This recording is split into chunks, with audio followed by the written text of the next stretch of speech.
तू? हाँ? तू तो गया।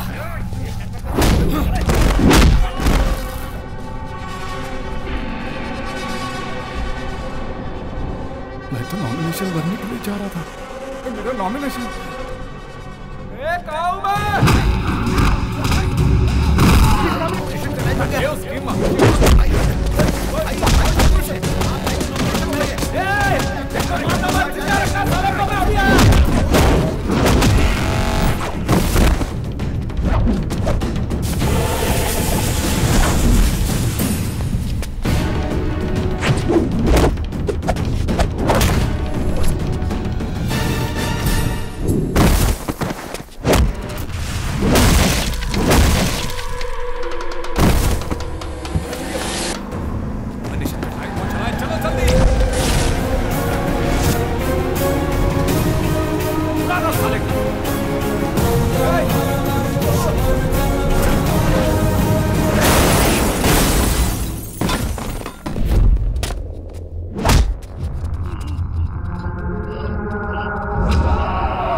मैं तुझे नहीं छोड़ूंगा।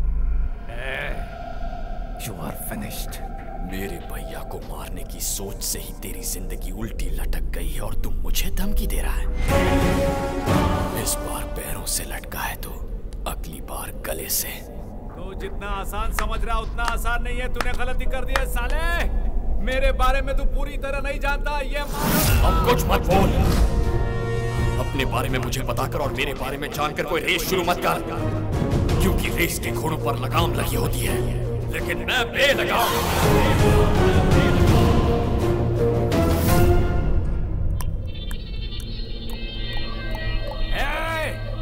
मैं हूँ माधव शिवा रेड्डी। क्या यार, Madhav Shiva Reddy? Nice name, Madhav Shiva Reddy. Nice meeting you mister Madhav Shiva Reddy. I am Lakshman Prasad, मगर ये नाम सुनते ही मेरा दिमाग घूम जाता है। कॉल मी लक्की। जस्ट लक्की।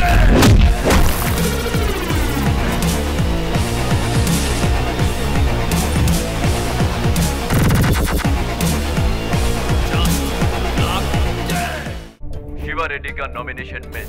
शिवा रेड्डी पर किसी गुमनाम व्यक्ति ने अटैक किया और शहर के बाहर पीछे फेंक। शिवा रेड्डी को मारने वाला कौन है? वो सभी जानकारी अभी मिलना बाकी। शिवा रेड्डी के चाहने वाले सड़क पर उतरकर उनके लिए बहुत हंगामा कर रहे हैं।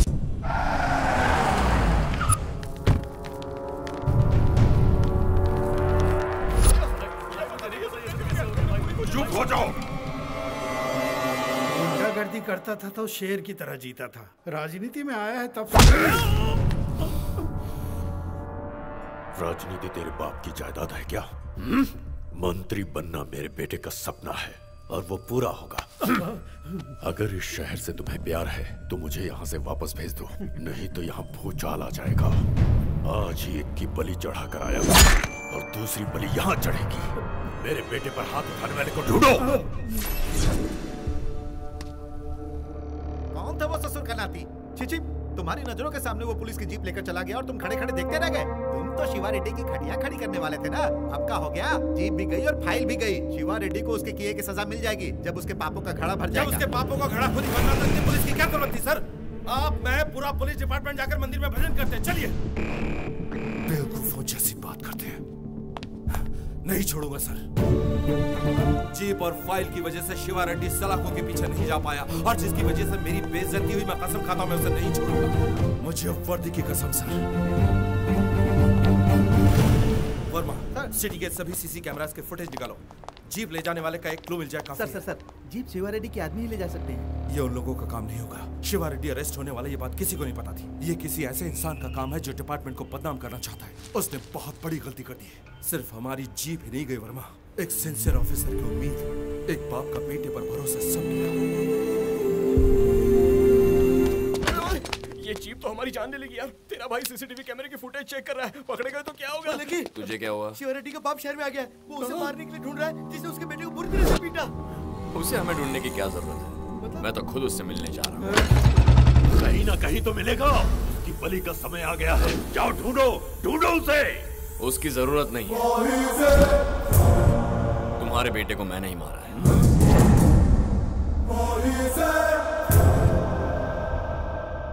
सोचा आपसे आकर बात करूं।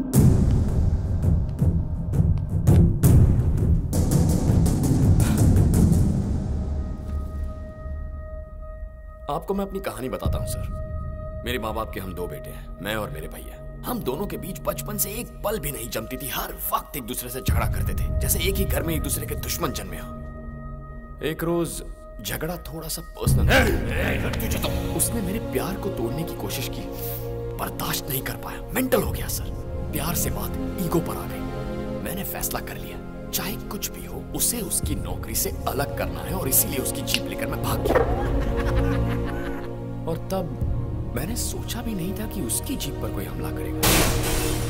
किसने किया, क्यों किया, कुछ समझ में नहीं आ रहा था सर। लेकिन बचने के बाद पता चला कि वो मुझे नहीं बल्कि मेरे भैया को मारने के लिए आए। मेरे भैया को मारने के लिए आए थे। फिर क्या सर, मेरा माइंड पूरी तरह ब्लैंक हो गया। मेरा ब्लड कितने 1000 किलोमीटर की स्पीड से दौड़ रहा था मुझे खुद नहीं पता। उस वक्त भैया पर जो गुस्सा था, उनसे बदला लेना था, ये कुछ समझ में नहीं आ रहा था। बस एक चीज दिमाग में बैठ गई कि जिसने भैया को मारने की कोशिश की उसे खत्म कर दिया। जीप पर जिन्होंने हमला किया उन्हें मैंने बेरहमी से पीटा, लेकिन उन्हें मैंने मौत नहीं दी। और इतना सब हो जाने के बाद मुझे एक छोटा सा डाउट आया। मेरी तो भैया से बनती नहीं थी, तो मैंने ऐसा रिएक्ट किया क्यों? मैं आपके बेटे को मारने वाला था। अजीब बात है। पता है क्यों? हमारे खून के अंदर मैजिक ही कुछ और है। इतने दिनों से मेरी और भैया की बनती क्यों नहीं, यही सोचता था मैं। हम दोनों की कब की बन गई थी सर। हमारे बीच जो झगड़े हुए वही हमारा प्यार है। आपको मैं ये सब इसलिए बता रहा हूं ताकि आप मेरे बारे में अच्छी तरह जान सकें। इन सारे झगड़ों को यही रोक दीजिए। आप मुझे, मेरे भैया को या मेरी फैमिली को तंग मत कीजिए। नो सर, मैं कोई वार्निंग देने नहीं आया हूं।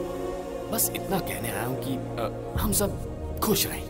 ओके, अब यही बात अगर मैं आपके बेटे से कहूं तो उसे कुछ समझ में नहीं आएगा। अभी गुस्से में होगा ना, पर आपको बेटे के पिटने का दुख है ना, आप समझ जाएंगे। अक्सर जो इंसान गुस्से के बजाय दुख में होता है ना, वो बातों को बेटर समझ पाता है। रोक दीजिए अब ये सब, अपने बेटे को समझाइए। चलता हूं।